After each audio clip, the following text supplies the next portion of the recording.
గుడిలోకి వెళ్ళినప్పుడు మనం దేవుడిని చూస్తాం, కానీ దేవుడి ముందు నిలబడి ఉన్న ఆ పొడవైన స్తంభాన్ని మీరు ఎప్పుడైనా గమనించారా? ఎస్, అదే ధ్వజస్తంభం. అసలు ధ్వజస్తంభం అంటే ఏమిటి? అది ఎందుకు దాదాపు ప్రతి పెద్ద ఆలయంలో ఉంటుంది?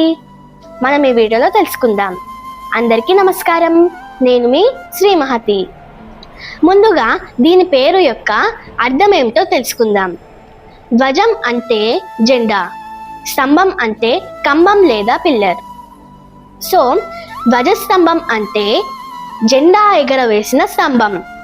పూర్వకాలంలో ఆలయ ఉత్సవాలు మొదలైనప్పుడు ఆ స్తంభంపై ప్రత్యేక పతాకాన్ని ఎగరవేసేవారు.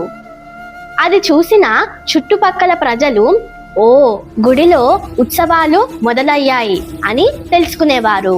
కానీ అంతటితో ధ్వజస్తంభం పని ఆగిపోదు.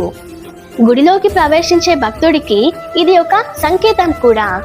అది ఏంటంటే, బయటి ఆలోచనలు, ఆందోళనలు అన్నీ కాసేపు పక్కన పెట్టి ప్రశాంతమైన మనసుతో లోపలికి వెళ్ళండి అనే భావాలను గుర్తు చేస్తుంది అని ఇప్పటికీ చాలా మంది భావిస్తారు. అందుకే ఆలయాల్లో ధ్వజస్తంభం, బలిపీఠం, గర్భగుడి ఒకే వరుసలో నిర్మించబడతాయి. ఒక విధంగా చెప్పాలంటే ధ్వజస్తంభం గుడి యొక్క స్వాగత ద్వారం లాంటిది. ఉత్సవాలకు చిహ్నం, ఆలయానికి గుర్తు, భక్తికి ఒక గుర్తు చేసే సందేశం. అందుకే వేల సంవత్సరాలుగా ధ్వజస్తంభం ఆలయాల ముందు ఒక ప్రత్యేక స్థానాన్ని సంపాదించుకుంది.